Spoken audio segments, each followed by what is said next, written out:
Hello everybody, I'm Bateswolf, and welcome back to another episode of Dark Souls 3. We are back at it again here, with Dark Souls 3, another post-recording, and no, this is the last one. This is the last one. The next episode shall indeed be a live commentary. So this will be the last one, and I've got to say thank you for your feedback in the previous couple of videos regarding the comments and whatnot. You guys have seemed pretty positive about you know, the camera and whatnot on these videos, which is nice. That's a good sign.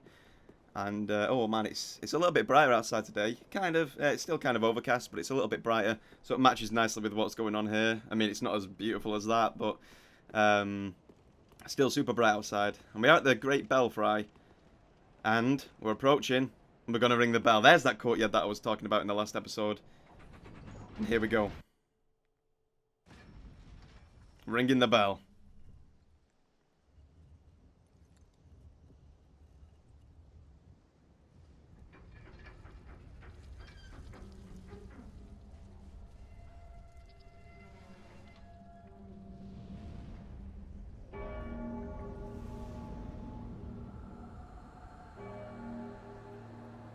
I have actually got my mic on, good.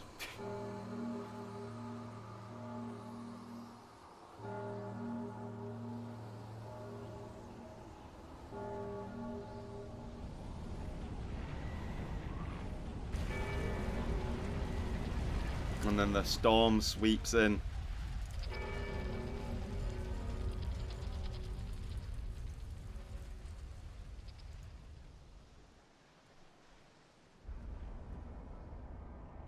Look at that. The storm has swept in.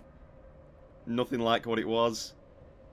I was pissed when this happened because I was enjoying the brightness. Oh my god. And then we see the fog wall there as well. For the boss. The white light. At first I didn't know whether it was actually part of the storm, but you can tell the more you look at it, it's a fog wall. And you see the storm coming in from beneath there as well, which is cool. And things like that. The sky's like super overcast. It's kind of like a sandstorm to a certain degree. You see it swirling around the area. Battering the rocks. The rain's coming down as well. Super interesting stuff. Alrighty. Oh, also, I must say as well, when I saw that this was named the Great Belfry, I was expecting, like, you know, are they going to use the gargoyles again, I wonder? I wonder if they're going to, you know, bring those into it. For another comeback fight. But we soon get the answer to that in this episode, my god. Yeah, and to be honest, I didn't realise at this point, but looking back now, you know, we could have gone to the fog wall right away, but I wanted to check up here first and, you know, examine the surrounding area beforehand. Because I also, I wouldn't say I got lost, but I was actually wondering which way it was to proceed, and you'll see that soon when I try and go and approach the gate, but, yeah, very interesting stuff. You also let me know in the comments as well that this, I was right with the Adjudicator Shield here with this. That was the one that I was, you know, referencing in the last episode. And apparently this one also gives you a health boost when you use it. So that's quite interesting. I wonder what the lore is behind that. I mean, it makes sense with the Adjudicator in Demon Souls. That's all, you know, set in stone. That's understood. But I wonder what this one is, because it can't be the same one, because it's not the same, you know, universe. It's not the same world, so to speak. It's totally separate, 100%. So I wonder how that ends up working. These guys also do back me up a little bit as well. I feel like in the last two episodes before this we played pretty well, but we actually got beat up by these enemies a little bit. Obviously there's a summon sign down there as well. We don't end up summoning for anything, but I believe we do take a look at the name of the guy. Once again, still loving the design of these guys. My favourite has got to be the big one that has the kind of, you know, catch pole on a chain, you know, when he pulls it. I can't remember if it's an axe or a big block of stone, but regardless, that's my favourite out of these guys, from a design perspective at least. Of course, it's a little harder to fight than the regular small ones, but you get the idea. Boom, take care of this guy. And we missed him. Standard stuff.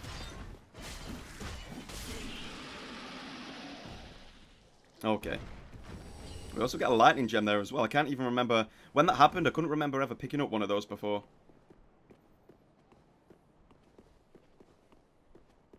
So that was quite interesting. I like how these guys are using the small round leather shields as well. I feel like that's pretty cool. It doesn't get much love, that shield, so I like to see it used on these enemies.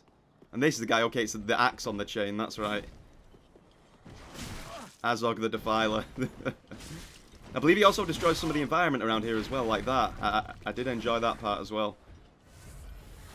Yeah, there you go as well. Very cool. I mean, I suppose they put him in this area to kind of demonstrate that. With the physics there, these towers can be brought down, so that was quite a nice setup.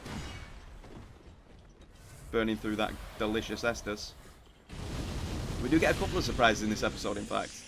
Mainly because of, you know... I mean, I don't want to spoil, but...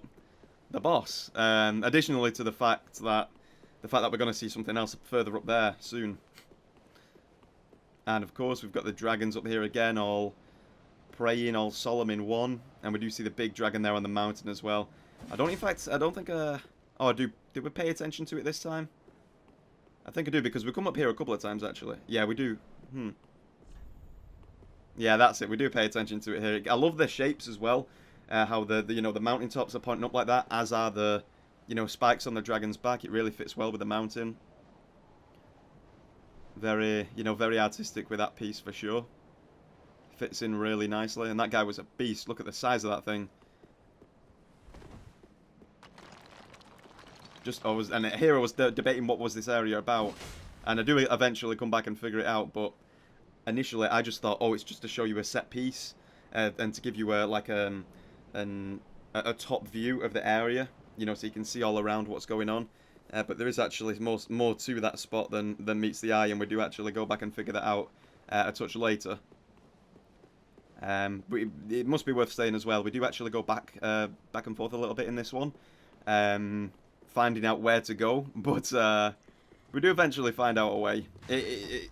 Now that I look back at it, and in fact at the time I was playing this, it was a lot simpler than, I understood it to be. But I didn't think it was going to be that simple, because I thought it would have killed me, and you'll know what I mean when you see it. But we just had to, walk, and that was it. But I totally slipped over that in the first video, or the first recording, the live commentary. And we pop back here as well to get a level up, I believe, as well, because we've got quite a few souls on ourselves. Because I'm anticipating that. I've been up there, I've looked up that mountain. Okay, I've looked up that mountain just to see what was up there, so, I thought, right, the boss will be coming next. Let's pay up our souls, get a level, and then go back and continue it. The Great Belfry, really cool as well. Very interesting stuff there. I wonder if that ties in with the first game, I wonder. Maybe. Or the second game, for that matter. I know they brought the gargoyles into it again. Archdragon Peak. There we go, we're back. It was very fun, though. This episode was real fun, particularly when it gets a touch later on. But once again, I was having a blast with it. Super fun. I was wondering, what was causing the storm. I mean, I know we rang the bell and that caused something to happen and take action, and the storm swept in. The sandy effect to it is quite nice as well. It's different than just the usual storm. We are in kind of a dusty, arid environment, so you can expect a sandstorm to kind of come through this area, which is a nice touch, instead of just torrential rain. So that's a really nice effect. The clouds coming down as well, limiting the distance that you can see. Your vision, it makes you kind of feel hemmed in and closed. You can't see all of your surroundings. You don't know what can be approaching. It kind of gives you that kind of atmospheric feel. Whereas previously, it was bright, beautiful, you could see all around us. But now it gives quite an ominous feel to the area. This guy and the fireballs. And we meet another one of our friends around here as well. Yeah, there he is, another lizard, and he rolls me for a moment there as well. Mimic? No. We did check, though. We did check just to make sure. Twinkling Titanite. Beautiful upgrade for us.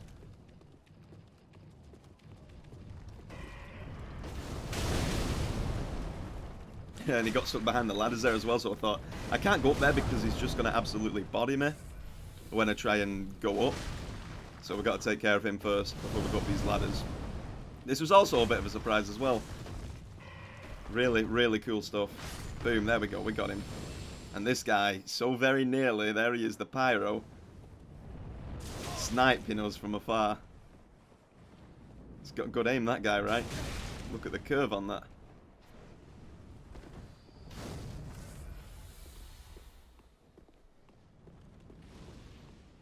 Oh my goodness. Look at that. Havel. I mean, not Havel, but somebody like Havel. And I love the feature here as well, where it kind of points out that, you know, he killed the dragon that came down to us from there previously over that other side because it's no longer there. So he took it down. This guy, like, it's not Havel, but this guy managed to take the dragon down anyway, which was really cool. Quite an interesting fight this as well. The first attempt here, it's actually pretty tough for us, but we do learn his moveset and the way to approach him quite well, I feel like. And we end up performing, well, you'll see. But this first fight was pretty tough, but we do learn a lot from the fight at least. Interesting stuff. But kind of really cool how he's using all the gear, full Havel set, even the shield and the dragon tooth there as well. And you see the set piece of him stood before the wyvern, like it's just an epic piece. Such a crazy kill. You know, like he has just laid out this whole dragon. He's killed it. Very nice stuff. Very cool. I love how he's just stood in front of it, not doing, you know, just standing before it. Really cool stuff. Here I was also testing to see if I could parry, just to try and catch him off that way. Because despite him being a heavy guy, he does recover quite quick. This guy, when he's performing certain attacks, so he's still able, you know, he's got a really good attack of opportunity on you, regardless of, you know, the weight difference. Some of the attacks are slower, of course, but still, you know, you will see he can recover quite quickly sometimes. Interesting though as well, I was wondering who this could be to have the strength to wield this stuff, but once again, fitting with a themage in the last episode, I was talking about, you know, Gwyn, the firstborn son, Ornstein, and another one of his knights here as well, or, well, not knights, because he ended up getting locked in the tower, but one who was faithful to Gwyn at one point, but ended up, you know, he ended up getting locked away for his own good in the tower. But still, you know, that connection with Gwyn and the family is still brought to life again here with the Havel tie-in, which I thought was pretty cool as well. It just keeps the depth to what they're trying to do in this area going on forward.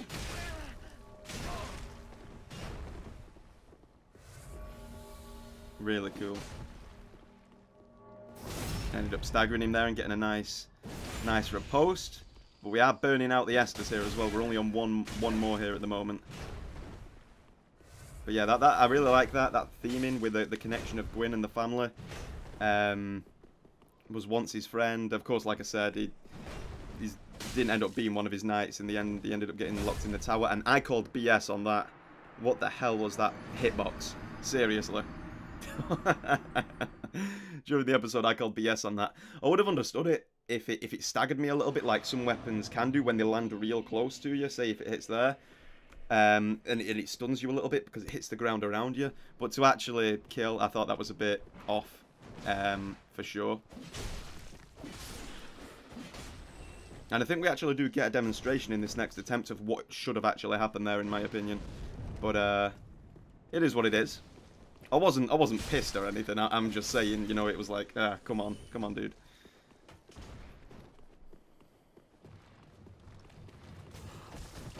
But it is what it is. No biggie.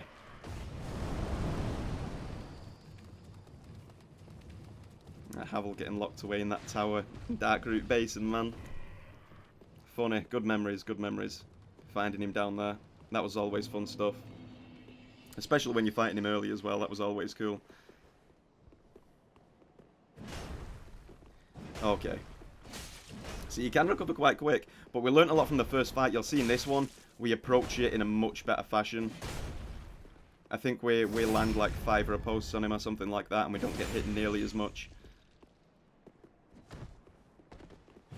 That's the dangerous attack with the Dragon Tooth. That's what should have happened on that other attack. You see, it didn't hit us, but it stunned us because of the immense weight, you know, rocks the ground around you. That's what I feel should have happened there when, you know, the killing blow got us on the last attempt.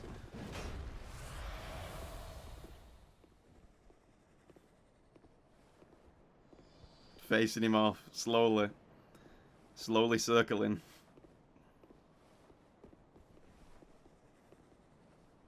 And then, of course, it was bait. It was bait all along. As soon as we go in for the hit, he brings over his as well to try and hit us. Could be a girl as well, for all we know. Female character.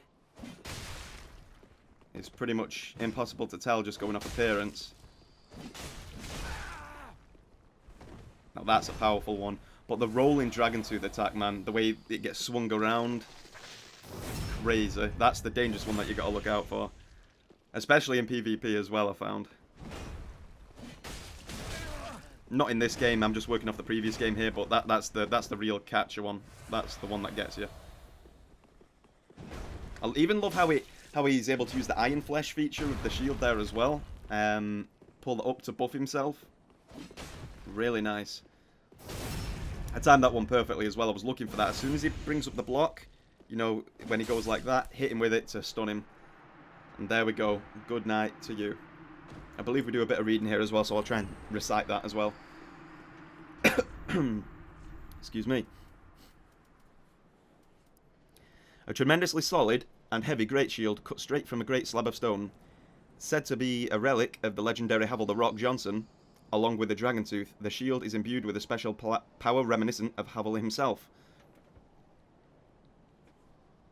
So there you go, you do get a bit of more information there as well, showing that it's not actually Havel, but interesting nonetheless.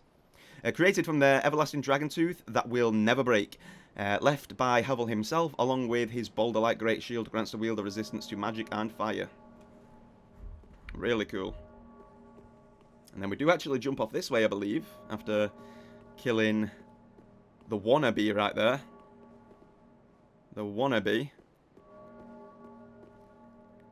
And do we jump down? We're looking for the dragon, like, where is it? Where is it? And then it dawns on me. This is actually the dragon. This is the wyvern, man. Havel brought that thing down. Unless it died in the storm or any other kind of way, I guess I'd need to do things in different order there, you know, to come here before ringing the bell on another playthrough and so on and so forth. But I can only, you know, give you what I know on this blind playthrough. That I can only give you what I know. Could have actually been killed in the storm. And now that I think about it, it could have been killed by the boss as the storm came. You know, and you'll see why when that comes up. I'm sure you guys already understand what I'm referencing there, but just seeing Havel in front of it there made, well, the Havel wannabe, like I said, in front of me there was making me think, you know, hey, maybe he killed it. But now that I think about it, if I did things in a different order, he may have actually been killed with a storm. I don't know. Get them scales. Get them scales. I'll run back along here a little bit as well, just to see, oh, where can I go? There was right near the Dragon Slayer Spear. We can go back there just to check that out. Yeah, we do decide to. Just to see if we can go through the gate to try and get into that, you know, boss room. Because we checked the gate below before, didn't we? And we couldn't get in there either. And we checked this one in the last episode, but now I'm thinking maybe now that the storms came, something different is happening. And maybe it'll let me in on that side. So I just ran back to double check. And nope, no entry. Let me in. Let me in. Little pig, little pig. I mean, if this storm isn't going to blow the house down, I don't think I'll be able to.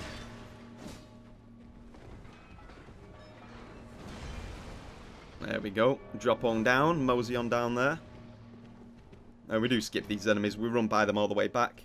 And I believe before actually finding our way into the boss room, we do actually, you know, examine the, you know, gathering of dragons on the tip of the mountain again. But man, I had such a fun time in this episode as well. I did miss the light though. Like I do understand, you know, things, you know, have got to change and it brings things forward when you change the environment and things like that, and brings a boss into the mix. But I did miss the brightness that we had going on, because I found that to be really cool. That was a lot of fun for sure. I think it was just because it was like a total breath of fresh air after, you know, the usual dark kind of stuff. Just seeing a clear blue sky with the sun beaming down was quite nice. And, you know, there is other places in the game where that occurs, and in the other games where that occurs, but, you know, it was just one of those things. I did like it. I did like the light. But yeah, talking about the camera as well while we're walking around here. I don't know if I will, you know, use it totally for the episodes, you know, for the live commentary as well. I just wanted to, you know, ask you guys just to get your opinion on it. That's all. It's kind of, I'm kind of undecided on it, but you guys did seem to like it. But the whole point of posting that message initially was to, you know, just get the feel for it of what you guys would think, you know. I guess the reason that I wouldn't want to do it all the time is because sometimes it's just nice to, you know, not have the camera on you.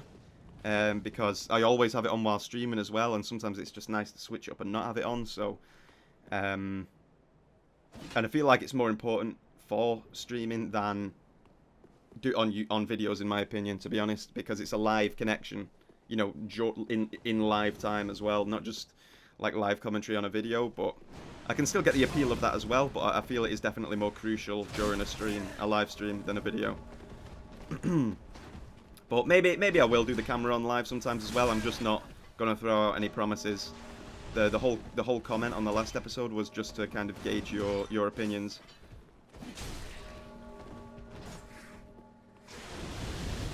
These guys really hem us in here as well, I believe. The pressure, and that guy breaking the threshold ever so slightly. He's like 20 HP away from death or whatever. My goodness, we're getting wailed on. Wailed on.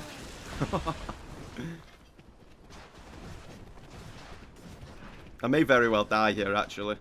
I am recording, well, doing this commentary a couple of days after the last, so memory's not as on point, but I remember the vast majority. Pretty much everything that happened, and I believe this is a death incoming. Here? Yeah, that's it. The memory's on point.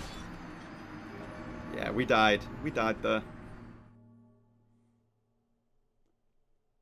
I also got called handsome in the last episode as well, so thank you for that. I've not replied to the comment yet, but thank you for that, Knight Artorius. Thank you.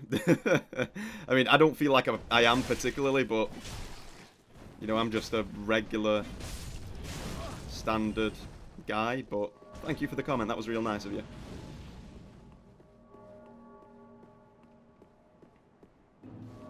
Souls retrieved.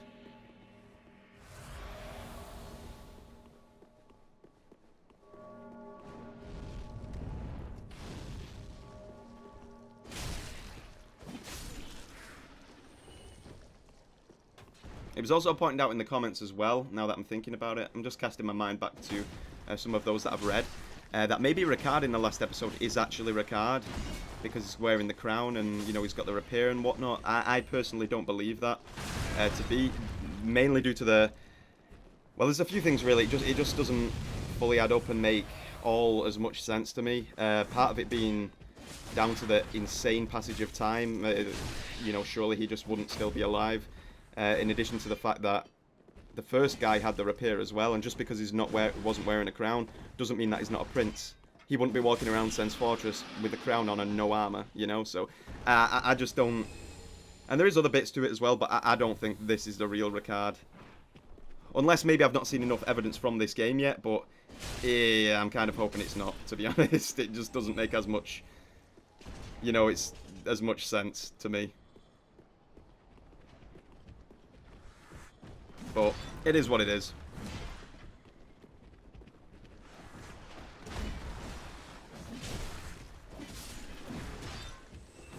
maybe Ricard ended up, you know, worshipping the dragons, was granted eternal, you know, a long array of life. That's why he's in this area, and that's why, you know, you could make the point that it is him. But, you know, everyone's going to have their own opinions on that and different bits of information. I'm making a point there for Dark Souls 3 and against Dark Souls 3 and, you know, both games and vice versa. You know, you can represent information for both sides, but that's just my take.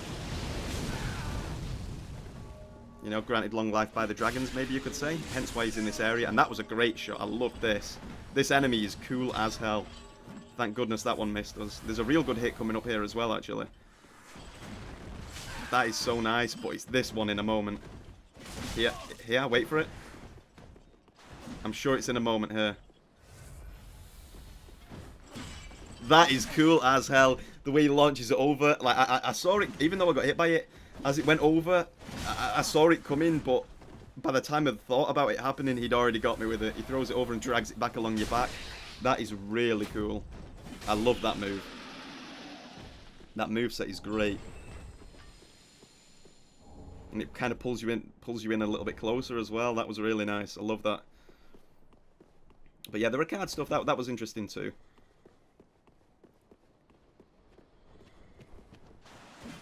And the thing is, the way that the description of those, once again, it's a lot of it is going to be opinions, especially like with the Souls games. It always is. It always has been. It probably always will be for a lot of stuff. Not everything, but a lot of stuff. Reading the description of the items generally made me think even more so that, you know, that was not the real Ricard, because I saw it to be a little bit of commentary on the Dark Souls community there as well, about the theories that we had about him. And there we go, we get the Twinkling Dragon Torso Stone by sitting there as well. That was why we came up here the other time. We thought, oh, let's go up and sit there because we didn't do it first time. But yeah, the point of reading the description of the repair there was, in the last episode, was I saw it to be a bit of a commentary on the Dark Souls community as well. The way it goes on about, and I don't remember the description exactly, but the way it goes on about, what did it say? And we sat there a little longer as well, I must say, just to see if a cutscene had come or we'd get anything else going on. Didn't happen. Either way, that's that. That's why we continued sitting there. But yeah, the description, the way it's said about the theories and whatnot, and, you know, these were in fact right, it just leans towards me believing that the things said about Ricard during the Dark Souls 1 times were in fact true, and that was the real one. This was like another imposter, so to speak. Or not necessarily an imposter, but someone who maybe found his gear and thought, yeah, I'll definitely use that, I'll wear that. And, you know, he took them on board. So I tend to believe it's the actual Ricard was in the first game. I think there's more evidence, it's more logical that would be him, in my opinion. We're looking for the dragon stuff here as well. I think we even try it out in this episode, from what I remember. I believe we give it a bit of a usage, and I scrolled right past it there, but you guys know I am blind sometimes. I think it's because my mind runs a little bit quick sometimes, and it makes me appear slower. But you know, when you've got a lot on your mind, you're just focusing on a lot at once. I end up going past it.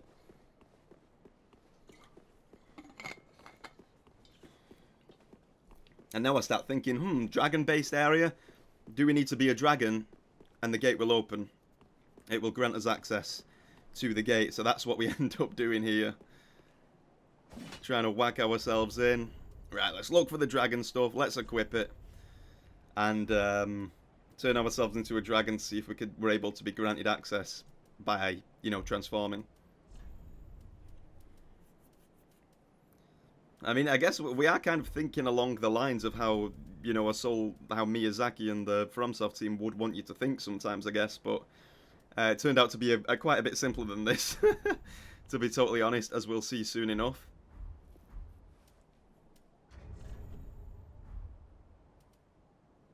Taking off all my gear as well, of course. Boom, look at that. Interesting look to the Dark Souls 3 dragon. We try out the moveset a little bit here as well, I think. The different attacks that you can do. Just a little bit, not for a great long period, but still for a little bit.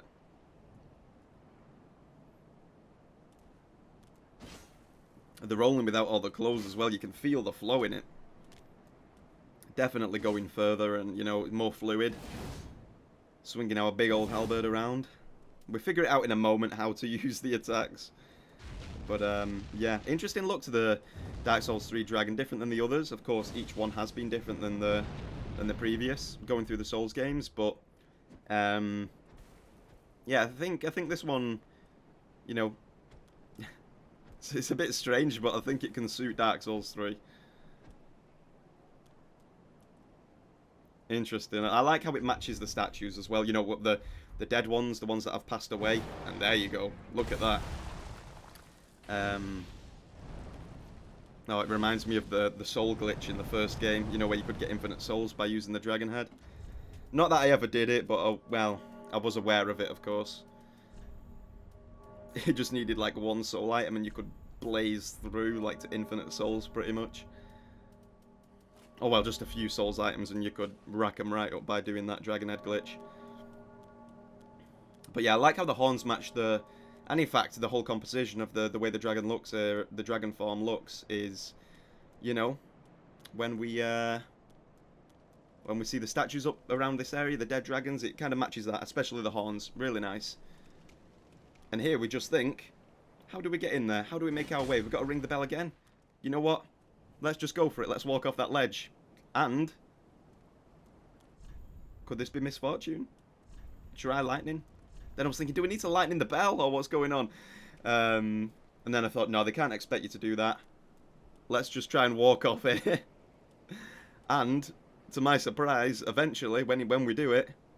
oh my god, it actually works. Well, there you go. Literally walking on air and...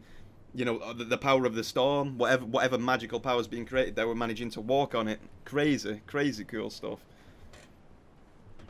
Awesome, here we are just walking on the storm. Incredibly awesome. Very cool. I wonder what's allowing you to do that. And through the fog. Man, look at that for a set piece. The scene as the dragon flies in. And it's the king of the storm.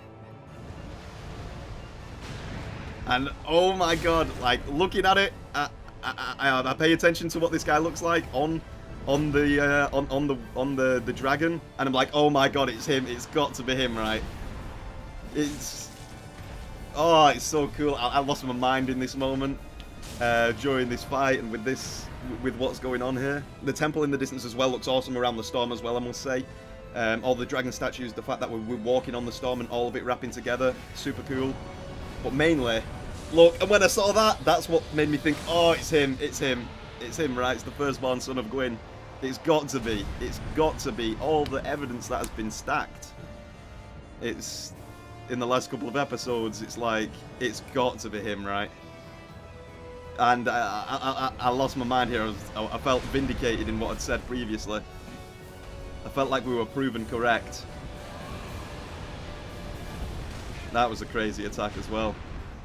And it's just like dragon versus dragon as well. Like me versus the beast and he's riding it. I found that to be a... you know, that attack does hit us a few times. Probably, you know, a bit of a tough one to dodge, maybe. Very cool, though. Very cool fight. The boss room, the scenery, the boss itself, maybe the lore behind the boss, everything. Super awesome. I learned quickly as well that we've got to hit this guy's head. Take the attack of opportunity hitting this guy's head. And... oh, take that, you pigeon. Right into the eye and out the other end. My god, it's such a crazy, crazy move. The King of the Storm is down. And now... who do we have, I wonder?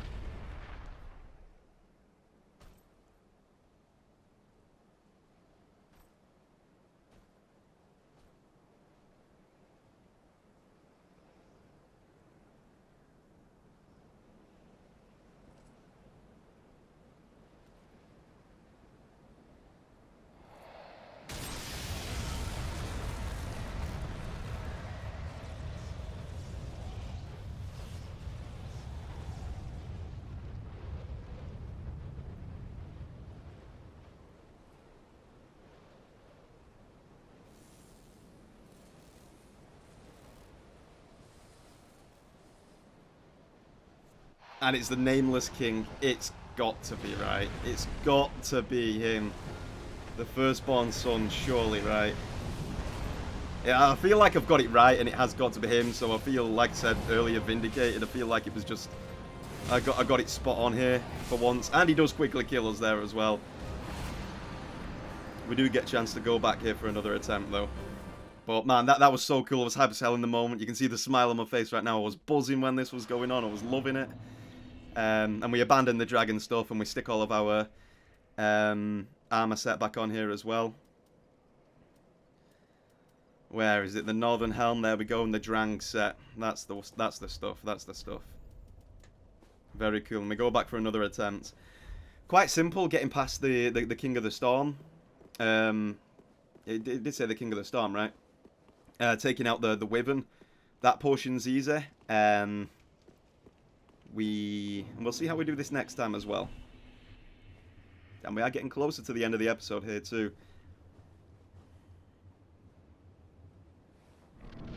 Through we go. He flies down again. There we go. Starting right from the beginning.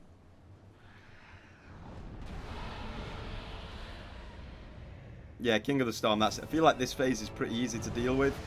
Just getting rid of the Wyvern. But I'm not as experienced with the Nameless King himself yet.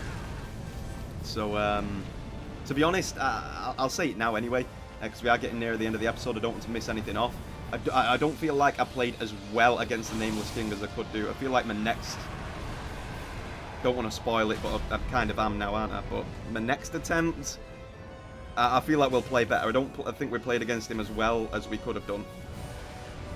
But against the King of the Storm, it's all good. That's a tough attack right there. But we kick that pigeon in the face. I ain't no dragon.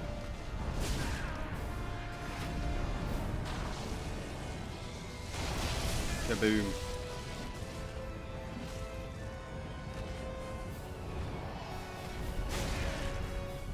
Man, I love this fight so much. It was so awesome. The temple in the background as well. For the dragon followers. It was super cool. I love how you get it to this stage as well, where you get to perform that attack. Oh, and then the way you rip it out is brutal, especially with a weapon like this. Awesome, man. But the stuff surrounding the lore here, like I've been rambling about, was so awesome. That really did it for me. I loved it. Loved it so much. And the fight itself as well is really fun. Kaboom, dodge that. It's got to be him. The Nameless King. Makes so much sense. So awesome, man. So awesome.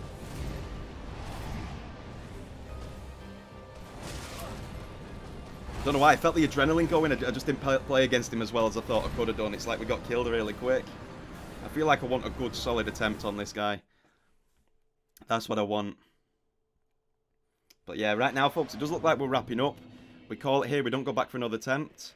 I don't think we do, at least. No, there's no way, right? We go and grab our souls, that's it. Interesting how they stayed there as well and not in the boss room. I found that to be quite interesting. But yeah, thank you very much for watching, everybody. Once again, this has been Matt, otherwise known as Beta Wolf.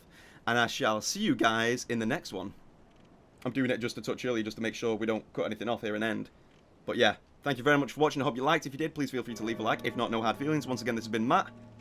I hope you've enjoyed. And I'll see you guys in the next one. Thank you very much. 10 seconds left, is it? Goodbye. Goodbye. Yeah, the wave again. There you go. Keep it waving.